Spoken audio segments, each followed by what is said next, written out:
The DAO was a decentralized autonomous organization, one of the first of its kind, that was launched on the Ethereum Blockchain back in 2016. After raising $150 million worth of Ethereum through a token sale, the DAO was hacked due to vulnerabilities in its code. The Ethereum blockchain was eventually hard forked to restore the stolen funds, but not all parties agreed with this decision, which resulted in the network splitting into two distinct blockchains, Ethereum and Ethereum Classic. The main premise for the DAO when it was launched was for it to act as an investor-directed capital firm on Ethereum, lauded as a revolutionary project and one of the earliest crowdfunding efforts and high-profile projects built on Ethereum at that time. Less than 3 months after the launch, the DAO was hacked due to the vulnerability, and $60 million worth of Ethereum was stolen. The Ethereum blockchain on which the DAO was built was later controversially forked to restore the funds, which were then returned to its original investors. To fully understand what happened, we are going to have to dig into what a DAO is. A DAO is a decentralized autonomous organization that is a blockchain-based cooperative collectively owned by its members, with rules set out and executed through the code.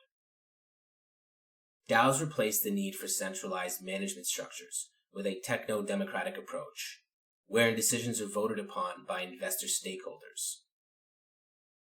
DAOs are built on top of blockchains, and their transactions are visible on the underlying blockchain protocol. While the DAO was an early iteration of DAO governance, decentralized autonomous models remain highly influential in blockchain-related use today, particularly amongst decentralized finance platforms like Aave, Curve, Compound, and Aragon. After Ethereum protocol engineer Christoph Jensic released open source code for the collectivized Ethereum-based investment organization, the DAO launched on April 30th, 2016, with a token sale that distributed DAO tokens in exchange for Ethereum. These DAO tokens were designed to facilitate voting on the allocation of the DAO's collectivized funds to entities, businesses, and technologies seeking investment from the DAO. After approving funding proposals, stakeholders were meant to be in a position to profit from their investment by reaping dividends or benefiting from a token price increase by representation in ownership of successful companies. The token sale was set to last 28 days, during which the tokens were locked up, and after which the DAO would begin to operate and distribute the DAO tokens to the investors. By 3 weeks into the token sale, the DAO had raised more than $150 million from more than 11,000 investors, making it one of the largest crowdfunding campaigns in history at that time. However, before the token sale had concluded, several onlookers expressed concerns about the vulnerabilities in the DAO's code. More specifically, computer scientists were concerned that a bug in the DAO's wallet smart contracts would allow them to be drained.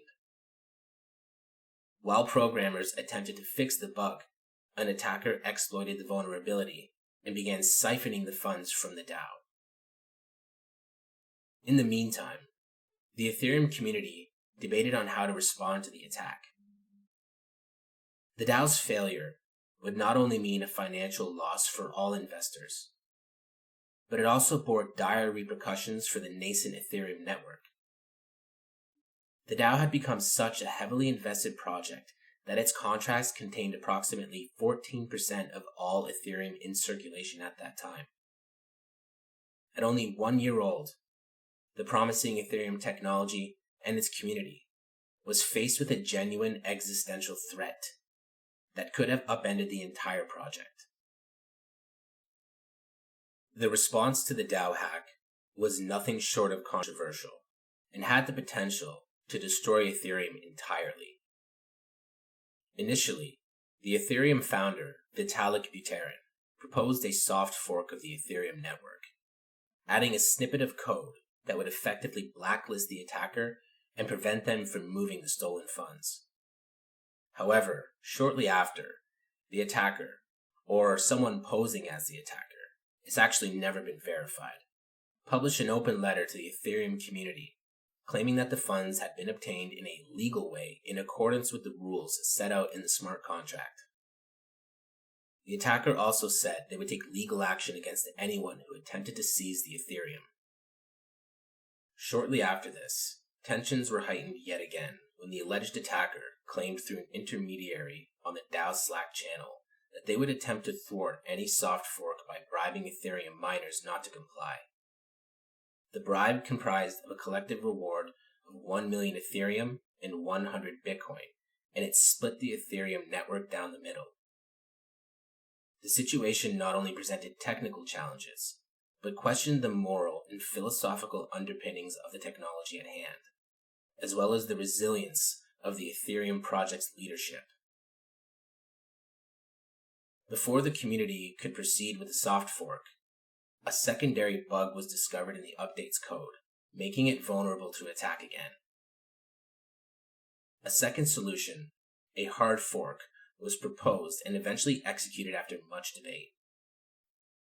The hard fork effectively rolled back the Ethereum network's history to before the DAO hack and reallocated the DAO's Ethereum to a different smart contract so that investors could withdraw their funds. This was extremely controversial. After all, blockchains are supposed to be immutable and censorship resistant. It was initially unclear as to whether the fork would even be executed. Though it was proposed by Ethereum developers, they actually didn't have the unilateral power to implement the change. Miners, exchanges, and node operators also had to agree to update their software. After much heated debate in public forums, on July 20th, 2016, at block 192,000, the Ethereum hard fork was implemented, and the chain was split in two. Again, this was an extremely controversial thing to do. While the vast majority of stakeholders adopted the change, and the fork was implemented, not everybody in the Ethereum community was on board. And as a result, the hard fork resulted in two competing and now separate Ethereum blockchains. Those who refused to accept the hard fork that rolled back the blockchain's history supported the pre-forked version, now known as Ethereum Classic.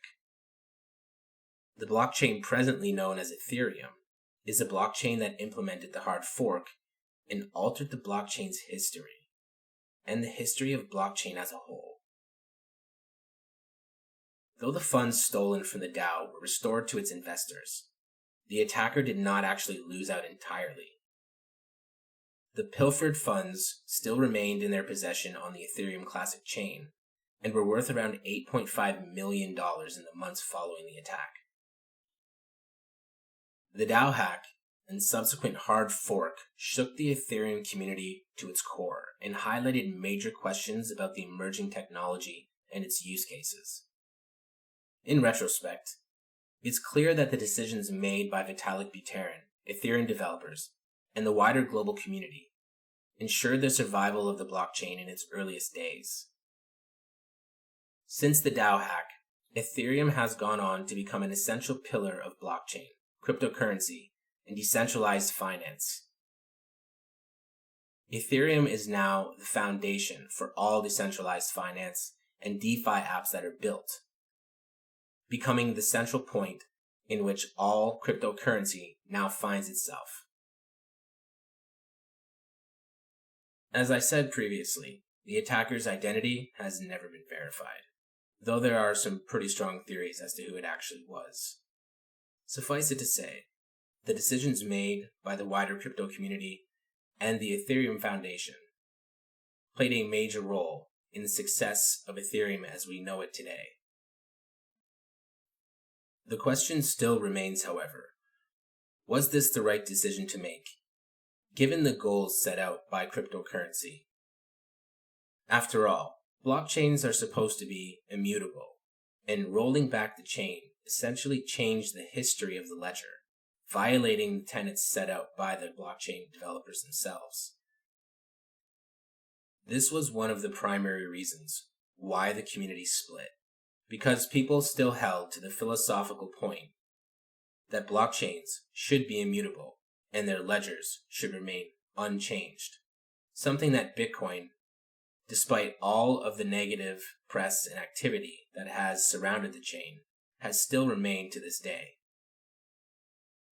Nonetheless, I think most people can agree that forking the chain was probably for the best, considering the massive amount of development that has now gone on the Ethereum chain, and which has led to the amazing DeFi products that many people use today.